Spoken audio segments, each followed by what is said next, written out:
Hey there! Welcome back to Reddit Dating, best channel for cheating stories. Make sure to like and subscribe the channel for more spicy stories. We discovered that the baby we had 2 weeks ago was not ours. In search of assistance. The first post provides background information on my current predicament. My wife and I welcomed our first child a few weeks ago. In light of her sudden shift in attitude toward her phone, I've had my suspicions about her for perhaps half a year, if not longer. 2 paternity tests, conducted after birth cheek swabs, later, I've discovered that the child is not mine, and I haven't confronted her about it. I posted the initial RA post in the midst of a tidal wave of bad feeling, and I've since mellowed a little in my desire for conflict. The full, unabridged version is as follows. My wife and I welcomed our first child a few weeks ago. In the months leading up to this, I noticed suspicious conduct that was triggering in my wife, which was a result of my former marriage. She avoided giving me her phone number at all costs. It's true that some people consider presuming someone is cheating based on that, as stated in the RA post's comments, to be insecure and stupid, but I have now gone 2 for 2 on getting strange with the phone, which means that my spouse is attempting to conceal something from me. The irony of this conduct is that I am the one who engages in it. Not Snoop. The truth is, if they just played it cool and handed me the phone when asked if I needed to look up or Google something, for example, when my phone was dead, I would probably never figure out they were cheating on me. It's their actions surrounding the device, as well as their attempts to conceal things, that give them away. I have absolutely no interest in my wife's text messages, emails, phone history, or anything else she may be doing. I basically stewed on these feelings for nearly half a year before purchasing a pair of paternity tests, which I subsequently used after the baby was born. I received the findings in a short period of time, and both tests revealed that I was not the father. I actually spent the entire time praying that I was insane, jealous, insecure, or any other condition that might be resolved with treatment. I've never felt such a strong desire to be wrong in my whole life. It's devastating to seek advice and have people dismiss my condition as fictitious. I had a strong desire to be a father. When I first learned about the pregnancy, I was giddy with anticipation. I'm in my late 40s and I'm reaching the point where I'm ready to give up on the idea of starting a family. I'm not searching for advice, but rather for support in this situation. I'm feeling a little lost right now, because I've been cheated on in both of my marriages so far. I'm certainly not without flaws, and I do struggle with a few difficulties. I don't believe they will ever be successful enough to justify cheating. When I have an issue, I interact with others, which occasionally results in arguments, but I have learned to communicate effectively over time. I make it a point not to be the jealous kind, and I don't place any restrictions on my relationships with other people. Whenever I have dated or married someone, I always say the same thing: having feelings of jealousy and control will not prevent a cheater from continuing to cheat. If the person deceives me, I will almost certainly find out about it and deal with it at that moment. Having said that, it's difficult to avoid developing some trust difficulties as a result of this. Story number 2. I was dumped by my boyfriend for his ex-girlfriend, who he said gives better head. BF, 31M, went on a PA date with his ex-girlfriend the day before Christmas, 37F. This information was discovered by me, 24F, when browsing through his phone. His words were that I had committed an outrageous invasion of privacy, and that I had obviously wanted to discover something. He also accused me of cheating, which I firmly denied having done so. His other threat was that if I continued to be about it, he would yell at me, and he didn't want to be kicked out of the house himself.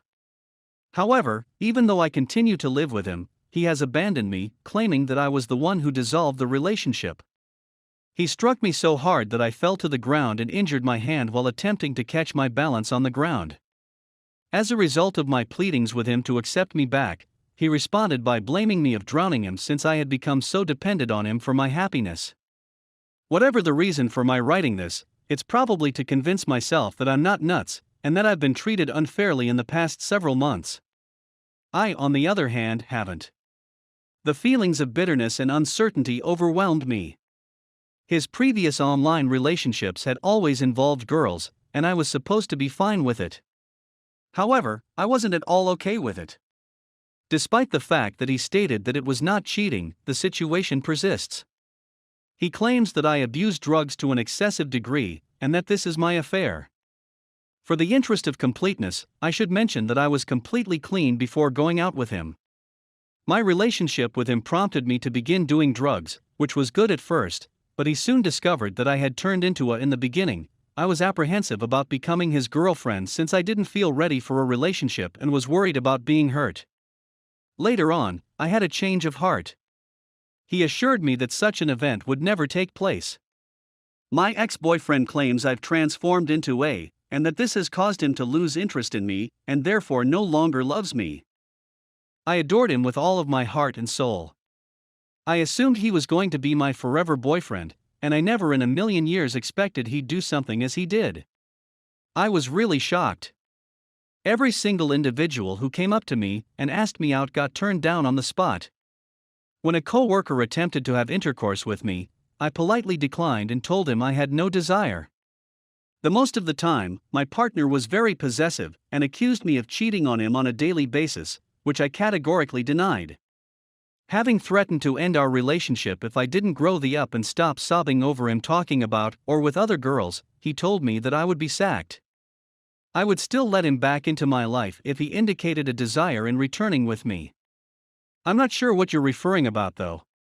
All of my friends and family are interested in me, but I am only interested in him. It seems like at least 3 times per day at work, I am asked on a date. Despite the fact that everyone believes I'm pretty, if I were, he wouldn't cheat on me. I believe that if I was only good enough, he would not abandon me. All at the same time, he fluctuates between being incredibly regretful and kind, and telling me that I'm a child who is nothing more than a nuisance, as well as that I've completely wrecked his life. He claims to adore me when I do admirably, and to loathe me when I do not perform admirably. To rest and clear my head, I'll be going to my folks' house for the day today. I truly want to pass away. As if I were the most foolish and unsightly person on the face of the globe, I have a definite sensation that I am both. I loathe myself on a daily basis.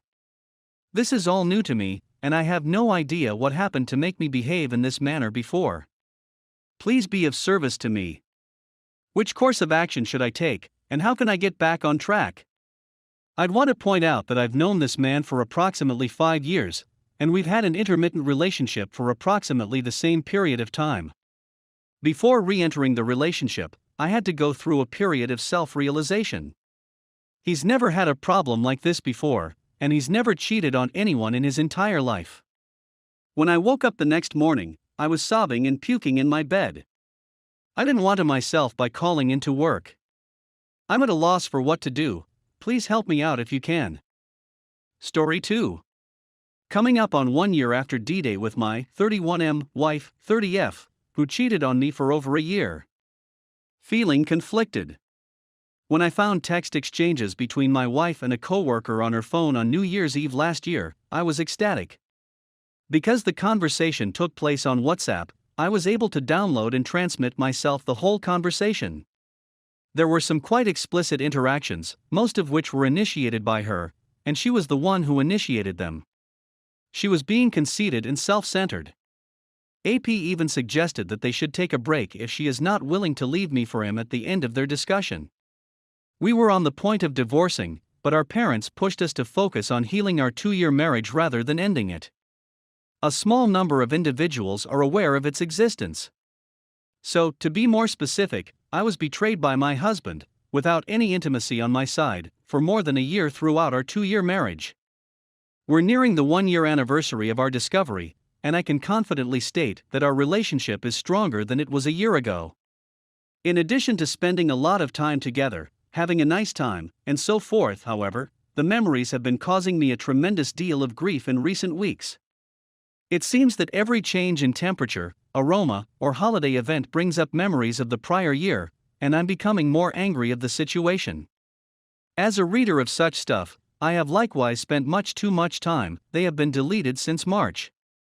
I'm really sorry for what happened now. A condition connected to post-traumatic stress disorder was discovered by my therapist, who told me that I had it, PTSD. I'm genuinely contemplating going through with it and getting a divorce. A few weeks ago, I chatted with her on the phone and tried to explain that I had been feeling uncomfortable lately, mostly because I still do not feel confident in our relationship, despite the fact that we have been together for a year. She began to, and she humbly apologized for causing me such anguish. I'm completely aware of her feelings of betrayal. My feelings about marriage were mixed. There was familial pressure to propose, and the discovery of a year-and-a-half-long affair radically changed my perspective on marriage. Despite the fact that we seem to be enjoying a comfortable life at the present, my concerns have grown. Even though I have strong emotions for her, I'm scared that I will never be able to really feel vulnerable or in love with her as a consequence of the memories I have of our past relationship. Her and I have both sought counseling, and she has sought treatment as well. Our therapist took a job elsewhere, and so we had to stop going to couples counseling for a while. Whatever the situation may be, I'm completely at a loss for what to do. Anguish is associated with the dissolution of a relationship, especially when it is long-standing. We don't have any children. Instead, we have a cat who will be 6 years old in the next few months. Considering how excellent the advice on this site is generally, I decided to submit this post in the hopes of finding out if anybody else has had any real-life experience dealing with comparable feelings. Thanks.